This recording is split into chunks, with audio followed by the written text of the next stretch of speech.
This is business news. In a major legislative milestone, the Senate has passed the 4 critical tax reform bills, signaling the near completion of President Bola Tinubu's ambitious tax overhaul agenda. The passage marked a defining moment in Nigeria's economic history, laying the groundwork for a modern, equitable and transparent tax system to go into a conference committee that would harmonize areas of difference in the bills as passed in the respective chambers before the final drafts are sent to President Bola Tinubu for approval. The first 2 bills, the Nigerian Tax Administration Bill 2024 and the Nigerian Revenue Service Bill 2024, were passed on Wednesday. The Joint Revenue Board Bill 2025 and the Tax Bill 2025 were passed during plenary just a day after, completing a unified package transmitted by the executive late 2024. The 4 bills represent the most comprehensive overhaul of Nigeria's tax architecture in decades. And that's it on Business News. Calling on all tax professionals, policy makers and business leaders to be a part of keynote sessions, expert panels and transformative workshops designed to drive economic growth. The 27th Annual Tax Conference of the Chartered Institute of Taxation of Nigeria is here. Date is 12th to 16th of May 2025. Venue is the Abuja Chambers for Commerce and Industry. We bring you 5 impactful days of insight, strategies and solutions. Theme is Taxation for Development, Policies, Law and Implementation. Discover groundbreaking ideas, engage in powerful discussions, and network with top professionals shaping the future of taxation. Mark your calendars. Together, we formulate. Together, we fabricate. Don't miss it. This reform is first and foremost about the Nigerian people. So it is people-centered. And that is why, for example, Mr. President said, we shouldn't tax seed because we want people to be able to invest and make a lot of money. We want them to be very wealthy and then they can pay taxes. We also don't want to tax poverty because if people are poor and they can't meet their basic needs, they can't pay taxes to the government. We want to enable small businesses, large businesses, foreign investors, local investors. So the primary focus of the reforms is the people, and it's about prosperity.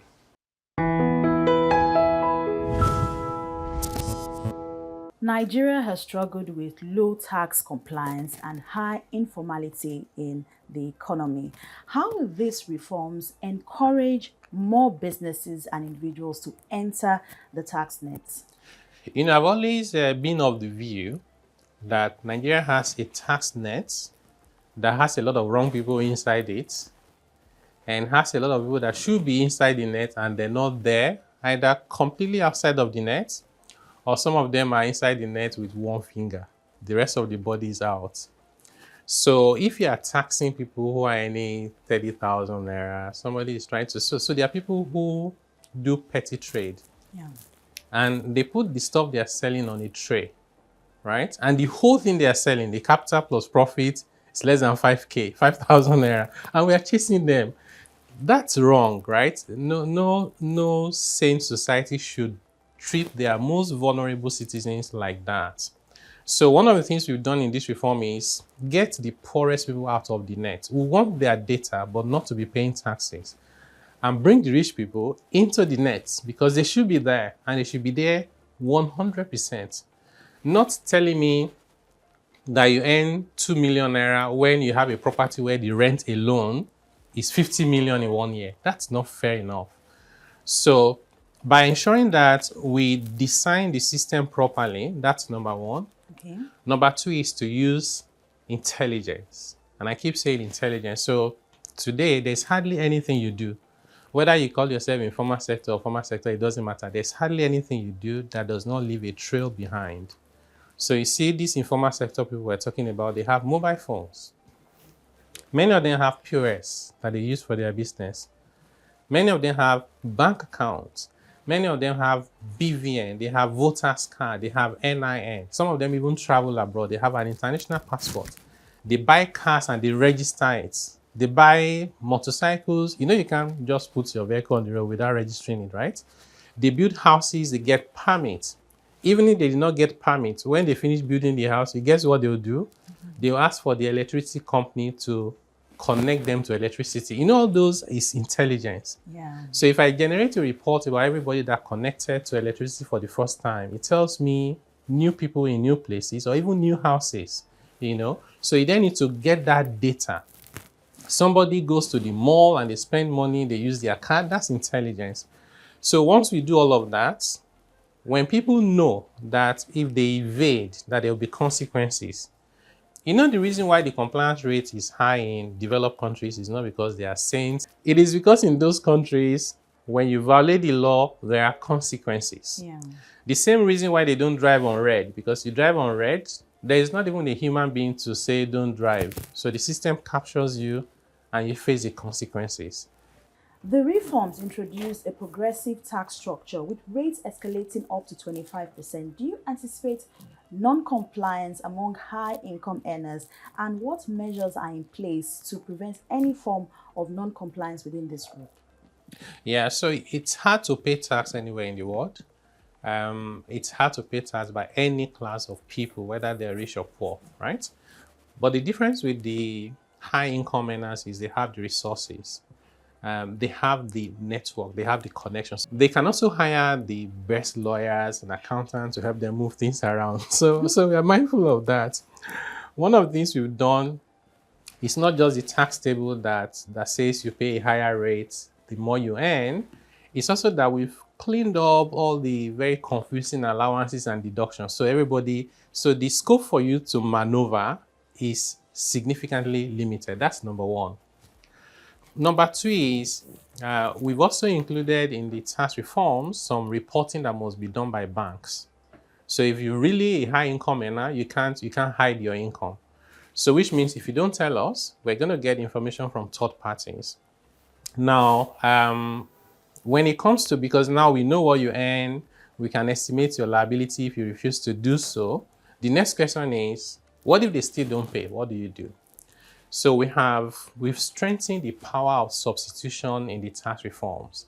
What that means is the taxman, once they establish that you're owing, let's say, for example, you're a high net worth individual and you need to pay like 20 million to Lagos State and you refuse to pay. We look at all your bank accounts and we can substitute your bank account for the amount you're owing the government. So you can't take money out, there's a post no debit until you pay the amount or the money is taken from the account. The government can also distrain on your physical asset, like you have a property and so on and so forth. But we don't want to get to all that. We want citizens to see the reason why paying taxes is good for society. And also they are in their enlightened self-interest that when they pay taxes, they have less things to worry about. Roads will be good. You have less insecurity. Government can provide welfare and social services, build infrastructure, and just provide a conducive environment for everyone. So the message is more like everyone should do their bit by being honest with their declaration, even as required by the Constitution under Section 24, and paying their taxes to the lawful authorities on time. But should they fail to do so, the system has been designed to find out if they under-declare or fail to declare, estimate their tax liability, and also mechanism to make the payment compulsory so that government can get the money that they need to get for the sake of society. Let's take a look at exemption thresholds for low-income earners. The committee has called for the exemption of individuals earning up to 800,000 naira annually from personal income tax. How do you propose the government balance the need for revenue generation with providing relief to low-income citizens? Yeah, that's an interesting question, and one or two states raised concerns. And their point was that this our exemption threshold. Someone said this is 90% of our taxpayers, that if we exempted all of them, they will not be able to get IGR. On one hand, that looks like a compelling argument, But if you look at the big picture of why is it that we collect taxes in the first place, you collect taxes so you can take care of the people. I hope that in my lifetime, Nigeria will get to a point where we're going to ask you how much do you earn. I mean, that amount is too small. Not only will you be exempted from paying taxes, we'll credit your bank account on a monthly basis so you can meet your basic needs. That is the essence of society. But if I even use the data, our data shows that these low-income earners we're exempting, they pay very small amounts of taxes, that on the nationwide basis, the amount we're talking about is less than 100 billion in a whole year for all the 36 states plus the FCT. This is not the kind of waiver that will make the sun to stop rising, right?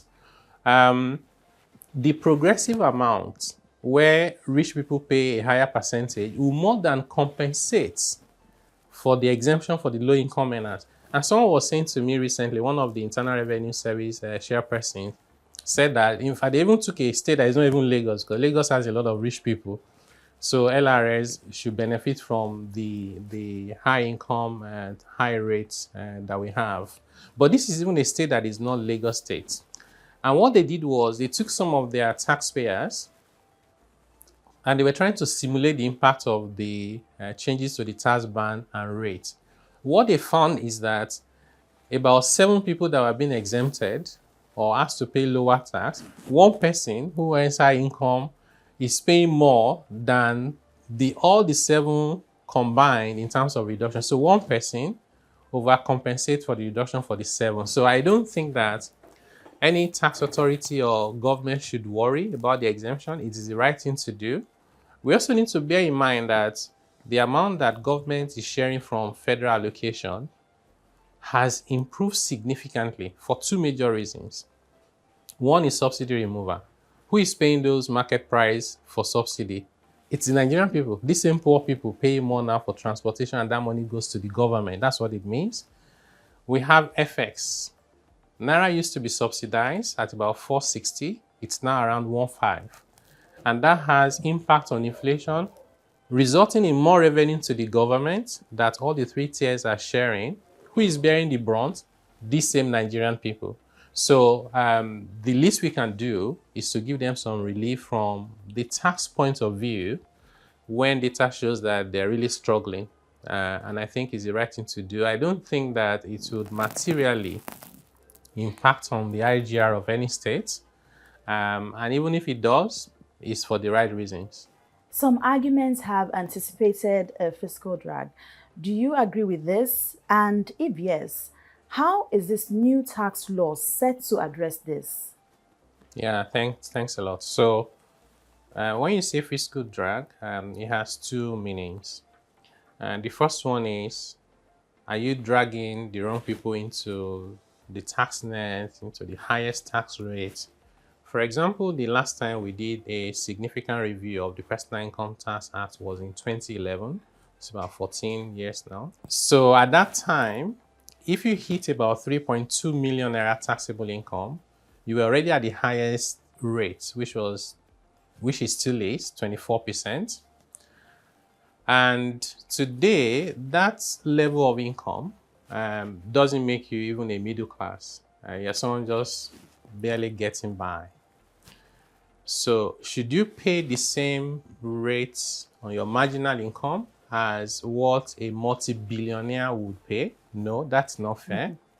So that fiscal drag has been corrected by the way we've designed the tax band and rates. You don't hit the 25 until you earn more than 50 million, which is certainly more than enough to make you even above middle class by our standard.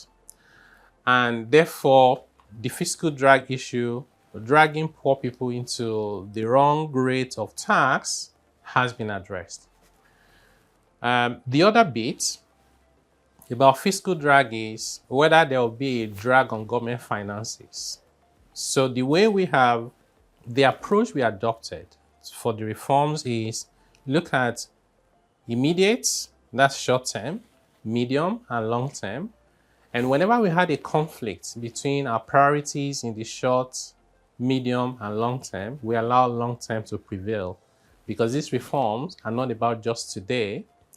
They're about the future of Nigeria and for generations yet unborn. Well, I still have a few more questions to aim your way, sir. However, we need to go on a short break. All right. It's time now to take a short break. When we get back, more questions for Mr. Oyedele. Stay with us.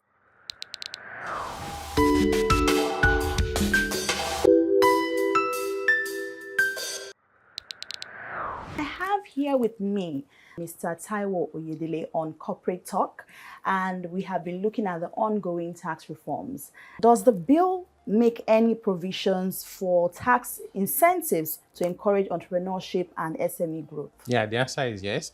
The biggest incentive, and this was one of the interesting conversations and debates we had during the formation and design of these bills. We identified what we call tax disincentives. You know, one thing about tax disincentive is it's costing the taxpayer money and it's not giving money to the government. So we prioritize removing tax disincentives, right? And then we ask ourselves, are there areas where we could provide incentives? And I say one of it is, you're a small business, your tax rate is 0%, you're a low income earner, you don't need to pay taxes, those are incentives. But if you take it beyond that, we have what we call priority sector incentive scheme. We've identified critical sectors of the economy, okay? Whether you're talking about agriculture, manufacturing, industrialization, technology. Under that design, you will need a minimum amount of investment. We don't want everybody coming with 2 million naira to come and claim incentives. So we want big investments. But it also means that if you're too small, maybe you need to work together and do some mergers so it can be big and scale. So this incentive allows you to enjoy tax-free regime for 5 years. And in fact, if you invest a lot, the more you invest, the more the tax credits you get. That your benefit can extend for another 5 years.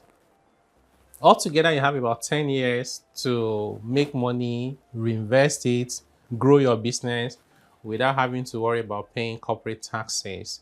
And that for us is good because what we've done is to try and address the abuse and the loophole that we have in the current incentive systems, including pioneer status, where someone will tell you it's pioneer products, you give them incentives, they start importing the item and they're not paying taxes. We've also had a bit of, difficulty convincing people in the free zone. So we have the tax-free zone, where we even understand that some of them stop paying personal income taxes on their staff. The law did not give a free tax status to the employees. It gave it to the company. So as a company operating within the zone, your exemption does not extend to your employees, just as it doesn't extend to your suppliers. It's for you as a company. And even as a company, you must operate within the zone or export for you to enjoy full exemptions. Otherwise, you have to pay your taxes, including personal income tax on their employees. So we've addressed these wasteful incentives. We've addressed incentives that are distortionary to the economy. If you're in the free zone, and you can produce whatever you produce there and sell it in the domestic market without paying taxes. I'm in the domestic market, paying taxes and producing the same product. You know what will happen? You will outcompete me and run me out of business. And you're not paying taxes. How would the government run? So for us also, it's about addressing distortions in the way we design incentives. We're not a very rich country in terms of the money we make.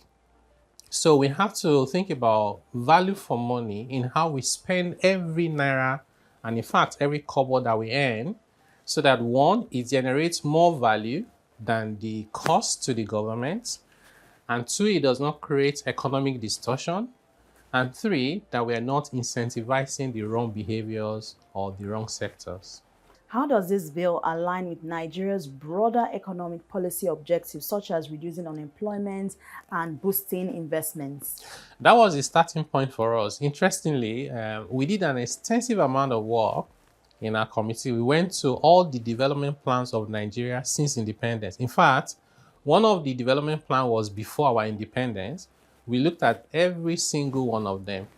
Interestingly, we didn't have a lot of differences in terms of the focus of those development plans. In fact, some of the plans we developed in the 70s, 80s will still be useful today because the challenges haven't gone away. We're still struggling with infrastructure, unemployment, high level of poverty, high level of illiteracy. Those issues are still here with us. So we said that your tax system must facilitate your aspiration as a people. If you want to go right and your policies are going left, they will not magically converge. You have to be intentional in ensuring that your systems are designed to accomplish your objectives. So if you're looking for employment, why are we making life difficult for companies and businesses? Why don't we make it easy for multinationals who are not even in Nigeria to hire Nigerians? The Philippines make over $30 billion a year from doing this. The Indians make $200 billion. Why can't Nigeria even just make $10 billion? Imagine 1 million young people in particular earning $1,000 to $2,000 a month in Nigeria. That is FX that will come in. Yeah. It will help us strengthen and stabilize the naira. Number two, that is cool money for those people. And in Nigeria, once you are earning income, you have 5, 6, 7 people that you are taking care of, from paying school fees to paying rent. And that just helps you to lift the quality of lives of the people as a result. So we've designed so many things in these reforms to promote employment, to promote businesses, to promote trade in even intangibles. We've done a lot there to also encourage entrepreneurship so that you don't have to always look for a job. Maybe you can create a job and hire other people. We have that as well. So to a very large extent, we believe that the reforms will pivot our conversation around development in the right direction, and more importantly, give us an alignment between our aspiration as a people and our policies. Mr. Oyedele, thanks for all you have said so far, but we would like you to leave us with your final thoughts. Yeah, thank you for the interview and the questions. So I think first I'll say my final thought is one, to the government, and to the government I will be across all tiers of government. We need to prioritize the people in all our reforms and in all our policies. To the Nigerian people, my final word would be for them to see these reforms as our reform. So the reform of the Nigerian people. It should not be the reform of a political party. The president initiated it. We commend Mr. President, but these reforms goes beyond even Mr. President. It's about the Nigerian people, and that is the way we should embrace it. I would encourage people to try and seek the right knowledge, because if government has provided a relief for you, like an exemption, and you're not aware of it, somebody can still come and take advantage of you. So it's your responsibility to have the right knowledge. And those platforms are available, from the fiscal reforms website to our social media accounts and many other engagement platforms that we have. We would like to commend Lagos State. So the governor of Lagos State has in particular been very supportive of the reforms, and so is the LRS as well. So for us, we want to pilot a lot of the reform initiatives we have at the state level with Lagos State and also with the FCT for very obvious reasons. And we're getting the level of cooperation, so we're grateful to them. We believe that Lagos State and the LRS will continue to set the example for Nigeria, so which means the success, the growth that we're looking for is going to be determined by who is leading it, right? If at the subnational level, the LRS is the leader, then everybody is following them. So we want them to be able to do well. We're not just comparing the LRS or Lagos with the other states.